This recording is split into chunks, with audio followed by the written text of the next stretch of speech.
Are you Old Nick? Old Nick. So you're saying Charlie is your first love? Yeah. No, no. If you're watching this in theaters, thank your lucky stars. Greetings and salutations, guys. July is here, and I decided it was time to do my top 10 movies of 2026 so far. I did this list 2 years ago, and then I neglected to last year, and then I never even did my actual final list of the top 10 movies of 2025. I was really mad at myself for that. There was various real life reasons that, impeded me, but I should have done it. And so I figure if I do a top 10 so far list, I have to deliver on a final list at the end of the year. That's just something that will bug me too much to not do. So this is a way that I'm ensuring that will happen. My own personal rules and caveats here remain that this has to be movies that were released through June 2026 to the public that someone could go buy a ticket and sit down for. So even if it's something that I saw earlier, I've already seen, maybe I've already even reviewed, if it hasn't opened yet, I'm not including it here or not even thinking it's in contention here. And my other caveat being that at the end of the year, I might switch things around here. I am known to do that. I often do that. And so even movies that remain on my final list that are here, they could maybe be in different placement to each other, and things could have moved ahead of something else. It's just how my mind works. When I reevaluate, when I go and watch a movie again, sometimes I switch around what I think of it in its rankings. All right, let's jump in. My number 10 favorite movie of 2026 so far is Nirvana, the band, the show, the movie. This was a really nice surprise for me because I knew nothing about Nirvana, the band, the show before I went to see this. I was very confused by the title of this because I had no background in these guys and them as a comedic duo in the show they'd done before, two different shows actually. But I found this a delightful movie, and I really liked the comedic dynamic between these two guys. And I thought it was a very sweet movie, and it was very clever, and I really liked how they used their conceit that it's a time travel comedy that is very much based in Back to the Future, Back to the Future 2, I'd say even more so, and really leans into it, and the way that they actually use footage from their original YouTube series from 2008 so that they can interact with themselves and just miss each other, a la Back to the Future 2, I thought was just really fun. And I came out of this feeling a lot of affection for Nirvana, the band, the show, and I have now revisited, I shouldn't say visit for the first time some of the stuff from their old series and have really liked that as well. So this made me a new fan of these guys. Number 9, I'm coming in hot with a divisive one. One that will make some people say that my opinion is invalidated about anything else because Disclosure Day is my pick, and some people really hate this movie. Some people are really down on this film, but I'm not one of them. I really liked it. Look, is it flawed? Hell yeah. There are some very clunky beats in it. The way it delivers some exposition is not the smoothest way possible, but I think its highs are very high. I think that Spielberg is still sort of operating at an amazing level. And when I think about sequences like, say, the invisible sequence, or the closing sequence of this movie, or the part at the train, they're great set pieces in and of themselves, but I also think that they build that tension in the way that he is so great at, and they have a lot of great character beats throughout. But I was very affected by this movie, and mileage will obviously vary. Mileage has varied because we're hearing all the discourse that this movie caused. But I think that the way it ended, there was something very strong about it, and it did leave me on a very emotional beat. Number 8 is The Invite, Olivia Wilde's third movie as a director, and it's being seen as a comeback of sorts because Don't Worry, Darling obviously was not received well, and it didn't do well. But I think if you're going to see this as a comeback, even though it's only her third movie and her first was also well received, but this is a great comeback because she's delivered a really, really good comedy here. And she's also directed herself to one of her best performances ever.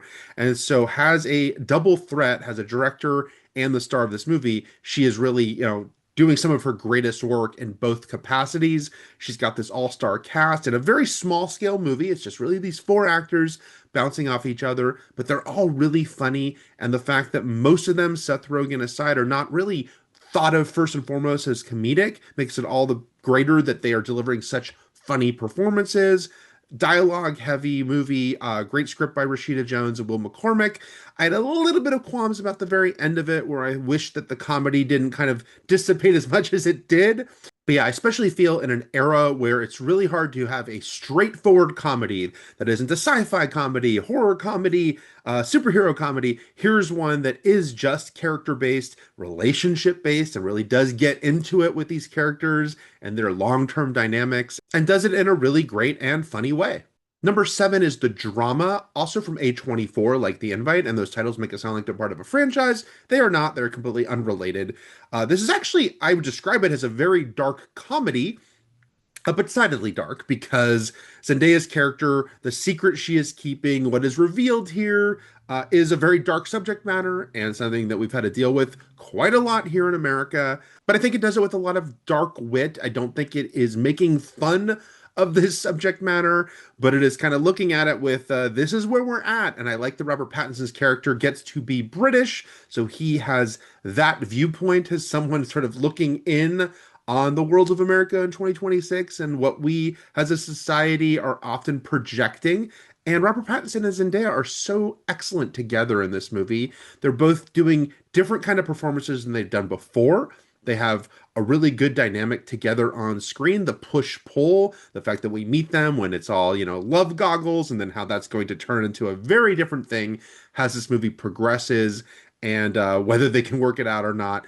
Yeah, I really thought about this one a lot afterwards. I thought that it was just a very interesting character study and has a lot of really great standout moments from its two leads. My number six favorite movie of the year so far is Hoppers. A lot of people were talking about this one because Pixar has been in a tough place with original movies. Sequels are different. They've had some big sequels, but they've struggled when it comes to originals more than they had in the past. But this was a very well received one, and I completely agree with it, obviously, because it's on my list. I thought this was really funny. I thought this was really engaging. I really liked the main character here, Mabel, and I thought it had a lot of clever ways of depicting its story and this whole idea of going into this robot of an animal and how Mabel gets to sort of coexist alongside the animals. I really liked how they do a different animation style for how the animals see each other versus how people see the animals. I thought that was very clever. This movie's sense of humor is very quirky, and sometimes it's a little darker than you might expect. There's a tinge of body horror to some of the things that happen, especially in the third act, that I think don't go too far for kids, but are extra funny for adults. And so I think obviously it's great when a family film can operate on that level and deliver different kinds of entertainment for the audience, but keep everyone entertained. And I thought Hoppers did that very well. Number five is Project Hail Mary, which manages to feel both old-fashioned and kind of the big entertainment and all-encompassing entertainment it is, while also being very modern, both in its concept and just its sort of sci-fi trappings. I thought this movie was a really good evolution for Lord and Miller as filmmakers. Their movies have had heart before. It's not like they're just empty, clever comedies, but this one gets to go a little deeper. It gets to get a little more into the psyche of its main character.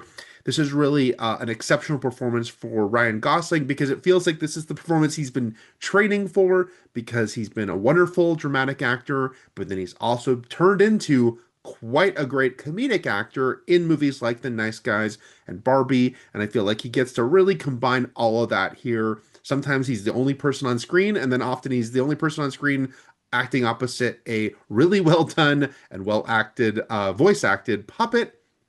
But Gosling just gives you everything you want from this character, and he holds you the whole time, which is important because you're going to just be spending time with him almost every scene in the movie, I think. So yeah, this one, it has it all. It has very funny moments, but it also got me teary-eyed. It really, like I said, it does feel like sort of classic Hollywood entertainment in that way. How it delivers those highs and lows, and you go through this journey with this character and really feel like, you have experienced this alongside him, which is a very powerful thing when you can pull it off as well as Project Hail Mary does. My number four favorite movie of the year so far is The Furious, because I like when there are cool action scenes and they just keep happening over and over again, and you keep saying that was one of the coolest things I've ever seen on screen. and then something else happens. You say that was another one of the coolest things I've seen on screen.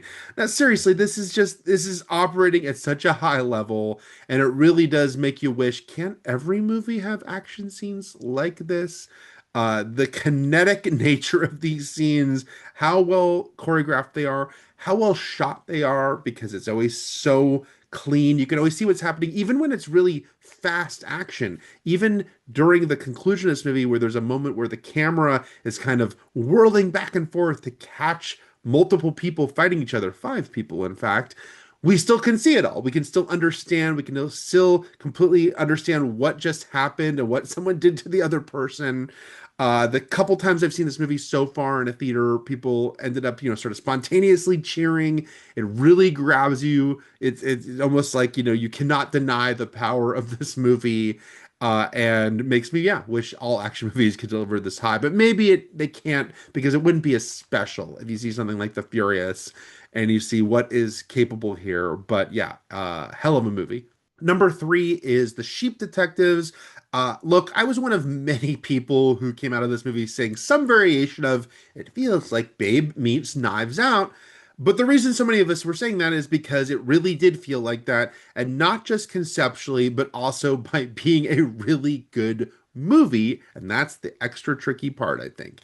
The fact that this is a family film with talking animals that doesn't feel overly cutesy or, feeling like abrasive. And it does have that sweet spot that a few of them can have, and Babe has, and Paddington has, where it just feels like, oh, this is really done with affection for the characters. It's not talking down to you or talking down to kids who are going to the movie. It just treats them like full-fledged characters.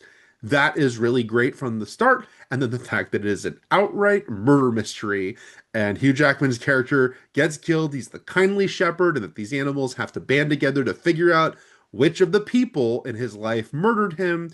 It works on all levels, and it is got a good mystery at the center, and you were invested in figuring it out, but you also really rooting for these animal characters.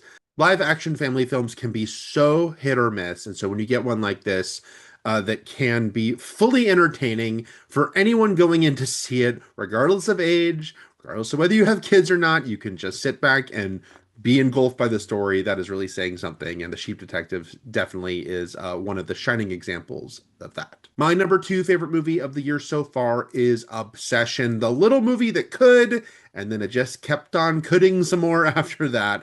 Look, it's so exciting when you see a movie like this break out. It's so rare to this level to have this tiny low budget movie find its audience, find this word of mouth success where it has become one of the biggest hits of the year. But there's a reason for that. There is something very special about this movie. There's something that clicks with people, and I completely get it. Obviously, I get it because I'm listing it as one of my favorite films of the year. It takes a very familiar scenario of the wish gone wrong, but it feels completely new and fresh in the way it approaches it. There's this standout performance by Indy Navarrete in the movie that is just so fantastic, and it is a really wonderful thing to see a star is born before our eyes and just see someone who is doing something so special acting wise. But then Curry Barker has created a movie around her that just really grabs you the whole time. And I've said this before, but I'll say it again. The magic trick of Obsession is that it is an extremely dark movie. It ends in an extremely dark way. It is grim in a lot of ways, in a way that if you describe the plot to a lot of people, they would say, I would never want to see a movie like that. It would make me feel bad.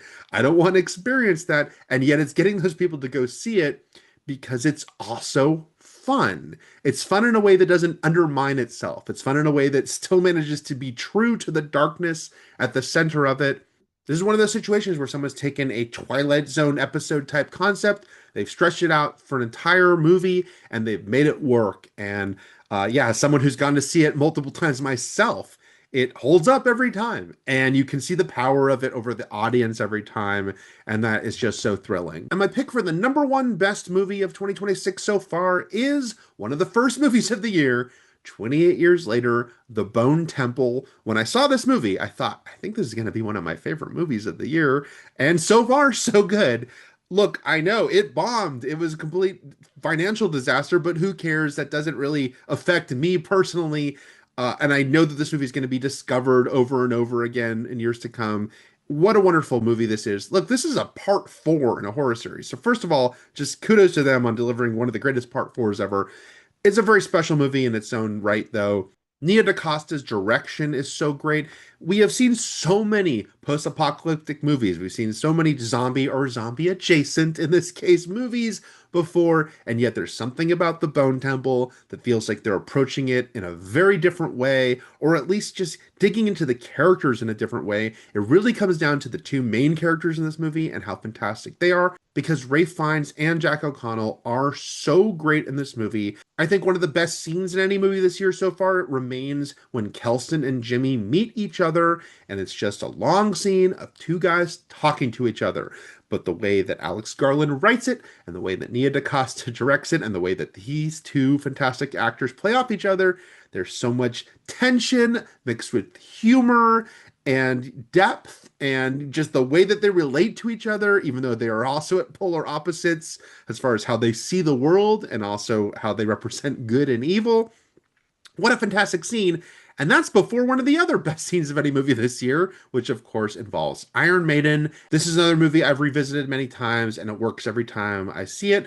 Of course, my fingers are very, very crossed that we're still going to get the finale to this trilogy, which is also part five of the larger series. It's a little confusing because I want to see more of this world. But if we didn't get it, as much as it would be a shame, what a high this movie leaves us on. What a sort of journey it takes us on with these characters. And there is messed up stuff in this movie as well. Very dark and visceral stuff in this movie. But then it has just sort of cinematic euphoria in the way that that Iron Maiden scene works with Ralph Fiennes' performance. Yeah, this movie is one that has really stuck with me. And again, to see it so early in the year and to know, oh my gosh, this is going to be one of my favorites of the year. And I think it's going to be just a horror movie I'm going to revisit my whole life, is really, really cool. So yeah, The Bone Temple, if you haven't seen it, you should check it out. It's on Netflix. So those are my favorite movies of 2026 so far. We'll see how things change at the end of the year. Obviously, some things are going to fall off because we're going to get new movies to replace them. And like I said, maybe some things at the top I'll reposition depending on how I feel when I look at the year as a whole. But so far, I think there's been a lot of really great movies. Look, there's been some low points as well. There's still some things that have definitely missed the mark, but I choose to mostly focus on the positive here. But yeah, compiling this list, even when I looked at the top five I had, I thought, man, these are such good movies. And I walked out of all these movies with such a sort of cinematic high. That is really special and is one of the reasons that I love the movies so much, that it can deliver that. So I'm optimistic that there's going to be even more of that as the year progresses. Knocked on wood, because hopefully that's going to be true. What are your favorite movies of the year? If you want to list them in the comments below. And do you completely disagree with me? Do you want to fight me about Disclosure Day or something? No, don't fight me. We can have a civil discussion about it, though. All right, if you can like and subscribe, that would be great. Thanks a lot, guys. Take care.